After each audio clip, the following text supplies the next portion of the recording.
Hello friends, എല്ലാവർക്കും നമസ്കാരം. നിങ്ങളേവരും കാത്തിരിക്കുന്ന നയനിയുടെയും ആദർശന്റെയും നാളത്തെ വിശേഷത്തിലേക്ക് എല്ലാ കൂട്ടുകാർക്കും സ്വാഗതം. എല്ലാവർക്കും നല്ലൊരു ശുഭരാത്രി നേർന്നുകൊണ്ട് നമുക്ക് നാളത്തെ വിശേഷത്തിലേക്ക് കിടക്കാം. അതിനു മുമ്പായിട്ട് ആരെങ്കിലും നമ്മുടെ ഈ ചാനൽ ആദ്യമായിട്ട് കാണുന്നുണ്ടെങ്കിൽ ഇതുവരെ സബ്സ്ക്രൈബ് ഒന്നും ചെയ്ത് വെച്ചിട്ടില്ലെങ്കിൽ തീർച്ചയായിട്ടും ഒന്ന് സബ്സ്ക്രൈബ് ചെയ്ത് വെച്ചോളൂ കേട്ടോ. അതിനോടൊപ്പം മാക്സിമം എല്ലാവരും നമ്മുടെ വീഡിയോ ഇഷ്ടപ്പെടുകയാണെങ്കിൽ ഒരു ലൈക്കും കൂടി അടിച്ചിട്ട് പോകാൻ മറക്കരുത്. അപ്പൊ നമുക്ക് നേരെ നാളത്തെ വിശേഷത്തിലേക്ക് തന്നെ കടക്കാം. അങ്ങനെ ഇന്നത്തെ കിട്ടിയിരിക്കുന്ന പ്രമോ എന്ന് പറയുന്നത് മിന്നലടിക്കുന്ന ഒരു പ്രമോയാണ്. വേറെ ആർക്കും അല്ല മിന്നലടിക്കുന്നത്, നമ്മുടെ ആദർശിന് തന്നെയാണ് മിന്നലടിക്കുക എന്ന് ഞാൻ ഉദ്ദേശിച്ചത്. നമ്മുടെ ആദർശിന്റെ കാരണം അടിച്ചു പോച്ചിരിക്കുകയാണ് ദേവയാനി. ദേവയാനി സത്യങ്ങളൊക്കെ അറിഞ്ഞു കഴിഞ്ഞിരിക്കുന്നു. ദേവയാനിക്ക് കൺട്രോൾ ചെയ്യാൻ പറ്റിയില്ല. ദേവയാനി കാരണം നോക്കി ഒരൊറ്റ അടി കൊടുത്തു. പിന്നെ നമ്മുടെ ആദർശിന്റെ കണ്ണിക്കൂടെയാണോ അതോ ചെവി കൂടെയാണോ പൊന്നീച്ച പറഞ്ഞതെന്ന് അറിയത്തില്ല. ആ മാതിരി ഒരു അടിയല്ലേ കൊടുത്തത്. ഏതായാലും ഇത് സ്വപ്നമാണോ യാഥാർത്ഥ്യമാണോ എന്നൊക്കെ അറിയണ്ടേ. ഇത് വെറും യാഥാർത്ഥ്യമല്ല, ഇത് വെറും സ്വപ്നമാണ് കേട്ടോ. നമ്മുടെ ആദർശ് കുറച്ച് നേരം ചിന്തിച്ച കാര്യമാണത്. നയനെ ഈ വിവരം അറിഞ്ഞു, ശരിയാ, നയനെ ക്ഷമിച്ചു. പക്ഷെ തൻ്റെ അമ്മയുടെ കാര്യം എന്തായിരിക്കും? അതുമാത്രമല്ല, അബിയുടെ വായിൽ നിന്ന് എപ്പോഴെങ്കിലും ഇത് വെളിയിൽ ചാടും എന്ന് നന്നായിട്ട് ആദർശിനറിയാം. കാരണം ഇന്നത്തെ അവസാന ഭാഗത്തിൽ നിങ്ങൾ കണ്ടല്ലോ, നമ്മുടെ അഭി ആദർശിനെ ഭീഷണിപ്പെടുത്തുന്നത്. അങ്ങനെ അഭി ആദർശിനെ ഭീഷണിപ്പെടുത്തുന്നു. അപ്പൊ ഇതൊക്കെ കണ്ടിട്ടും കേട്ടിട്ടും ഒക്കെയാണ് ആദർശ് വീട്ടിലെത്തിയത്. അങ്ങനെ വീട്ടിലെത്തിയിട്ട് ഇങ്ങനെ ഇരുന്ന് ചിന്തിക്കുകയാണ്. അഭി വന്നിങ്ങനെ സത്യങ്ങൾ ഇങ്ങനെ സത്യങ്ങളല്ല, ഇത് പച്ച കള്ളമാണ്, എങ്കിലും അഭി വന്നിങ്ങനെ തുറന്നു പറയാണ്. ചന്തുമോള് വേറെ ആരുടെയും കുഞ്ഞല്ല, ആദർശേട്ടന്റെ കുഞ്ഞാണ് എന്നിങ്ങനെ പറയാൻ വന്നതും നമ്മുടെ നയനിയും അത് സമ്മതിക്കുന്നു. അപ്പൊ ആ ഒരു സീനൊക്കെ കാണിക്കുന്നുണ്ട് നാളത്തെ വിശേഷത്തില്. ഏതായാലും ആ സീനൊക്കെ വളരെ ഗംഭീരമായിട്ട് തന്നെയാണ് കാണിക്കുന്നതെങ്കിലും ചെറിയൊരു സ്വപ്നം തന്നെയാട്ടോ അത്. സ്വപ്നം, അതായത് പകൽ കിനാവ് നമ്മൾ ഓർക്കുക എന്നൊക്കെ പറയല്ലേ, അതുപോലെ ഒന്ന് ഓർത്തതായിരുന്നു. പെട്ടെന്ന് തന്നെ നയന കടന്നു വന്നു. നയന കടന്നു വന്നിട്ട് എന്താ ആദർശേട്ടാ, എന്താ പറ്റിയത് ആദർശേട്ടാന്ന് ചോദിച്ചപ്പം അത് പിന്നെ വേറെ ഒന്നും അല്ല നയനെ, ആകെപ്പാടെ തലയ്ക്ക് മത്ത് പിടിച്ചിരിക്കുകയാണ്. സത്യങ്ങളൊക്കെ നിന്നോട് തുറന്നു പറഞ്ഞു, അതുകൊണ്ട് സത്യത്തില് കുറച്ച് ആശ്വാസമൊക്കെ ഉണ്ട്. പക്ഷെ എനിക്കിപ്പൊ പേടി അമ്മേനെയാ. അമ്മ ഈ വിഷയം അറിഞ്ഞു കഴിഞ്ഞിട്ടുണ്ട് എന്തായിരിക്കും അവസ്ഥ? അതും അമ്മ അറിഞ്ഞു കഴിഞ്ഞാലും കൂടെ എനിക്കിനി ഒരു സമാധാനം ആവത്തുള്ളൂ. അമ്മ എങ്ങനെയായിരിക്കും പ്രതികരിക്കുക? അമ്മ എന്നെ വിശ്വസിക്കുവോ അതോ അവിശ്വസിക്കുവോ? അമ്മ ഏതായാലും ആദർശേട്ടനെ അവിശ്വസിക്കാനൊന്നും പോകുന്നില്ല. അമ്മ ആദർശേട്ടനെ വിശ്വസിക്കുക മാത്രമേ ഉള്ളൂ, അതെനിക്കറിയാം. പിന്നെ അമ്മയോട് ഇപ്പം തൽക്കാലം തുറന്നൊന്നും പറയണ്ട, കാരണം അത് വേണ്ട. അമ്മ ഇപ്പൊ അറിയണ്ട ഇതൊന്നും. നമ്മൾ DNA കൊടുത്തിട്ടുണ്ടല്ലോ, റിസൾട്ട് ഒക്കെ വരട്ടെ. അല്ല നീ എന്താ ഇപ്പൊ അങ്ങനെ പറഞ്ഞത് നയന? അമ്മയോട് ഇപ്പം ഈ കാര്യങ്ങളൊന്നും പറയണ്ട. അല്ല ഇനിയിപ്പം നിനക്കും സംശയമുണ്ടോ? DNA വരാൻ വേണ്ടി നീയും കാത്തു നിൽക്കണതാണോ? എന്റെ ആദർശേട്ട, എനിക്ക് ആദർശേട്ടന് യാതൊരു സംശയമില്ല, അത് ഞാൻ എപ്പോഴും പറയുന്നുണ്ടല്ലോ. പിന്നെ DNA വന്നു കഴിഞ്ഞാൽ നമുക്ക് ധൈര്യമായിട്ട് കയ്യിലൊരു പ്രൂഫ് ഉണ്ടല്ലോ. അപ്പൊ അതുകൊണ്ട് ആരും നമ്മളെ വേറെ ഒന്നും പറയാൻ വരില്ല. നമ്മൾ പറയുന്ന സത്യം എന്ന് അമ്മയ്ക്ക് മനസ്സിലാകും. അതോടുകൂടി തന്നെ അഭിയാണ് ചന്തുമോളുടെ അച്ഛനെന്ന് തെളിയുകയും ചെയ്യും. പക്ഷെ എനിക്കൊരു സങ്കടമുണ്ട് ആദർശേട്ടാ. എന്താ നിന്റെ സങ്കടം?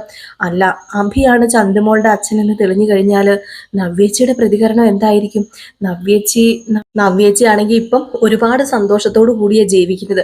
നവ്യേച്ചിക്ക് മാത്രമല്ല, അച്ഛനും അമ്മയ്ക്കും അതുപോലെ നന്ദുവിനും ഒക്കെ ഒരുപാട് സന്തോഷമുണ്ട്. നവ്യേച്ചിയുടെ ജീവിതം ഒന്ന് സെറ്റായല്ലോ, നവ്യേച്ചിയെ സ്നേഹിച്ചു തുടങ്ങിയല്ലോ എന്നൊക്കെ ഓർത്തിട്ട് അത്. പക്ഷെ സത്യങ്ങളൊക്കെ അറിഞ്ഞു കഴിഞ്ഞാൽ അത് എൻ്റെ നവ്യേച്ചിയെ എങ്ങനെ താങ്ങും? മാത്രമല്ല അച്ഛനും അമ്മയും എല്ലാവർക്കും അത് സങ്കടാവില്ലേ? അന്ന് പറഞ്ഞുകൊണ്ട് സത്യം മൂടി വെക്കാൻ പറ്റുമോ നയന? അങ്ങനെ നമുക്ക് സത്യം മൂടി വെക്കാൻ പറ്റില്ലല്ലോ. അങ്ങനെ സത്യം മൂടി വെച്ചാൽ ഞാനാണ് ഇവിടെ തെറ്റുകാരനാവുന്നത്. അല്ല, ആദർശേട്ടോട് സത്യം മൂടി വെക്കണ്ട എന്നൊന്നും അല്ല ഞാൻ പറഞ്ഞത്. പക്ഷെ എന്തോ ആകെപ്പാടെ മൊത്തം പ്രശ്നം വരാൻ പോവുക എന്നെന്റെ മനസ്സും പറയുന്നുണ്ട്. ഏതായാലും ഇപ്പം അമ്മയോട് ആദർശേട്ടൻ പറയണ്ട. ആദർശേട്ടൻ ടെൻഷനൊക്കെ മാറ്റി വെച്ച് ഓഫീസ് കാര്യങ്ങളൊക്കെ ആയിട്ട് നടക്കാൻ നോക്ക്. ചന്തുമോളെ കുറിച്ച് ഓർത്ത് പേടിക്കുകയേ വേണ്ട. ചന്തുമോളെ ഇനിയിപ്പോൾ ആരും ഏറ്റെടുത്തില്ലെങ്കിലും, ചന്തുമോൾക്ക് അച്ഛനും അമ്മയും ഒന്നും ഇല്ലെങ്കിലും ഞാനില്ലേ ചന്തുമോളുടെ അമ്മയായിട്ടും അച്ഛനായിട്ടും ഒക്കെ. സത്യം പറയാലോ, ആ കുട്ടിയുടെ മുഖത്ത് നോക്കുമ്പോൾ പാവം തോന്നുക. പാവം എവിടെയെങ്കിലും നടക്കുന്നതാണോ ഇതൊക്കെ? സ്വന്തം കുഞ്ഞിനെ വേറൊരു വീട്ടിൽ കൊണ്ട് താമസിപ്പിക്കുക, അവിടെയുള്ള ആരാണ് അച്ഛനെന്ന് തിരിച്ചറിയാതിരിക്കുക. അതുമാത്രമല്ല അപ്പച്ചിയും അനാമികയും ഒക്കെ ആ കുട്ടിയെ ഒരുപാട് ചീത്ത പറയുന്നുണ്ട്. അതിനെ കാണുമ്പോൾ അതിന്റെ മനസ്സ് വേദനിക്കുന്ന രീതിയിലൊക്കെ സംസാരിക്കുന്നുണ്ട്. മുത്തച്ഛൻ എതിർത്തെങ്കിലും അനാമിക ഇതുവരെ ഇതിനോടൊന്നും പൊരുത്തപ്പെടാൻ തുടങ്ങിയിട്ടില്ല. പിന്നെ എന്ത് ചെയ്യാനാ? അബി പറയുന്നതിലും തെറ്റായിട്ടൊന്നുമില്ല. അബിക്ക് അഡ്ജസ്റ്റ് ചെയ്തുകൊണ്ട് പോകാനും ഒരുപാട് പാടുണ്ട്. ആ എന്തെങ്കിലും ആട്ടെ, ഇനിയിപ്പോൾ നമുക്ക് വരുന്നിടത്ത് വെച്ച് കാണാം, അല്ലാതെ നേരിടുക എന്നുള്ളതല്ലാതെ വേറൊന്നും നമുക്ക് പറ്റില്ലല്ലോ എന്നൊക്കെ പറഞ്ഞ് ഇങ്ങനെ നയന ഇങ്ങനെ നിൽക്കുകയാണ് കേട്ടോ. അപ്പൊ ഇതിന്റെ ഇടയിൽ പിന്നെ കാണിക്കുന്നത് നമ്മുടെ അഭിനെയാണ്. അപ്പൊ അഭി അനഘേനെ കാണാൻ വേണ്ടി അങ്ങോട്ടേക്ക് ചെന്നായിരുന്നല്ലോ. അങ്ങനെ നമ്മുടെ അഭി അനഘേനെ കാണാൻ വേണ്ടി അകത്തേക്ക് കയറി ചെന്നു. അനഘയുടെ കണ്ണിലുണ്ട് കേട്ടോ ആ ഒരു എന്താ പറയാ ആ ദേഷ്യവും ആ ഒരു തീക്ഷ്ണത എന്നൊക്കെ പറയില്ല, അതിങ്ങനെ നമ്മുടെ അനഘയുടെ കണ്ണിൽ തിളങ്ങുന്നത് കാണാനായിട്ട് സാധിക്കും. അങ്ങനെ അഭി അനഘയോട് പറയാ, നീ എന്താടി വിചാരിച്ചത്, നിനക്കങ്ങ് സുഖിച്ച് ജീവിക്കാന്നോ? അതുകൊണ്ടാണോ നീ ഇപ്പൊ ഈ കിടപ്പ് കിടക്കുന്നത്? ദേ നീ ഈ കിടപ്പ് കിടന്നോ, അതിനെനിക്ക് യാതൊരു വിരോധവും. പക്ഷേ ഇവിടെ നിന്ന് നീ ചെറുതായിട്ടൊന്ന് അനങ്ങുകയോ അല്ലെങ്കിൽ നീ എണീക്കുകയോ ചെയ്താൽ ദേ ഈ വീടിന് ചുറ്റും ഞാൻ ആളെ നിർത്തിയിട്ടുണ്ട്. അതുകൊണ്ട് തന്നെ ഒരു കാര്യം ഞാൻ പറയാം. ദേ എനിക്ക് ചിരി വന്നത് വേറൊന്നുമല്ല കേട്ടോ. ഞാൻ കഥ പറഞ്ഞുകൊണ്ടിരിക്കുമ്പോൾ മോൻ ഇതിന്റെ പുറകിൽ കൂടെ വന്നിട്ട് അവൻ കുനിഞ്ഞു കുനിഞ്ഞു പോവുകയാണ്. ഞാൻ വഴക്ക് പറയും, അതുകൊണ്ടാണ് അവൻ കുനിഞ്ഞു കുനിഞ്ഞു പോകുന്നത്. പെട്ടെന്ന് കിച്ചണിലേക്ക് ഒന്ന് കയറി വന്നത്, അപ്പം എനിക്ക് പെട്ടെന്ന് ചിരി വന്നു പോയി. എന്നിട്ട് നമ്മുടെ അനഘയോട് സംസാരിച്ചുകൊണ്ടിരിക്കുകയാണ്. അപ്പം അനഘ ഇതൊക്കെ കേട്ടിട്ട് ഞാൻ പറഞ്ഞല്ലോ, തീക്ഷ്ണതയോടുകൂടി തന്നെയാണ് നമ്മുടെ അഭിയെ നോക്കുന്നത്. ചുറ്റും ആൾക്കാരെ വെച്ചിട്ടുണ്ട്. നീ ഇവിടെ നിന്ന് അനങ്ങിയാല് എനിക്ക് ഇൻഫർമേഷൻ കിട്ടും, അതോടുകൂടി നിന്റെ കഥ കഴിക്കും. നീ ഈ കിടപ്പിൽ കിടങ്ങുന്നതാ എനിക്ക് നല്ലത്. പിന്നെ ഇപ്പൊ ഉണ്ടല്ലോ, നിന്റെ കുഞ്ഞിന്റെ അച്ഛൻ ആരാണെന്നറിയാമോ? ആദർശേട്ടൻ. അതങ്ങനെ തന്നെ ഇരുന്നാ മതി. നീ എന്നെ ഒരുപാട് വട്ടം ചുറ്റിച്ചില്ലേ, നീ എന്നെ ഒരുപാട് വട്ട് കളിപ്പിച്ചില്ലേ. നീ എന്തായിരുന്നു പറഞ്ഞത്? മുത്തശ്ശനെ വിളിച്ച് കാര്യങ്ങളൊക്കെ പറയും. എന്നിട്ട് എന്തായിടി? എന്റെ ഗുണ്ടകൾ തന്നെയാടി നിന്നെ ഈ വിധത്തിലാക്കിയിട്ടത്. ഇനി അനങ്ങാതെ ഇവിടെ കിടന്നോ, അതായിരിക്കും നിനക്ക് നല്ലത്. പിന്നെ നിന്റെ കുട്ടി സേഫാ. അനന്തപുരി തറവാട്ടിലായതുകൊണ്ട് നിനക്ക് പേടിക്കാനില്ല. പിന്നെ അറിയാലോ, എന്റെ മുത്തശ്ശൻ വിശാല മനസ്സുള്ള ഒരു ഹൃദയമുള്ള ഒരാളാണെന്ന്. അതുപോലെ ഇപ്പം വന്നിട്ട് പോയില്ലേ ആ പോട്ടൻ ആദർശൻ, അയാളും വിശാല ഹൃദയത്തിന് ഒരു ഉടമയാ, ഒരു ഭാര്യയും ഉണ്ട്. അവളും അതെ.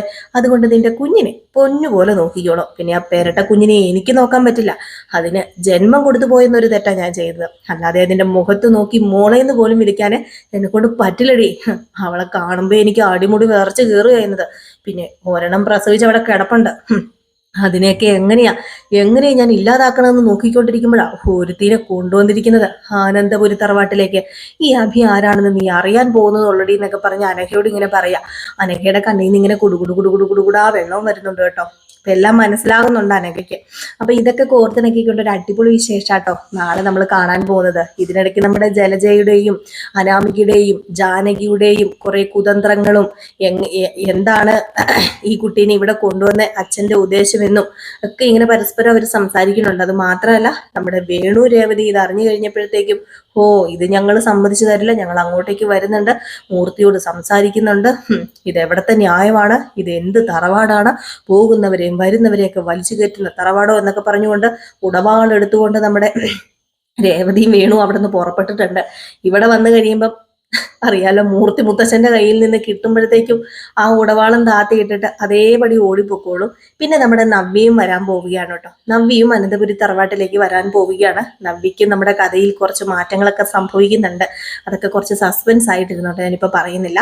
അപ്പൊ എല്ലാവരും കാത്തിരിക്കുക. നാളെ രാവിലെ കറക്റ്റ് 7:30 ഫുൾ വിശേഷവുമായിട്ട് ഞാൻ നിങ്ങളുടെ മുമ്പിൽ എത്തുന്നതായിരിക്കും.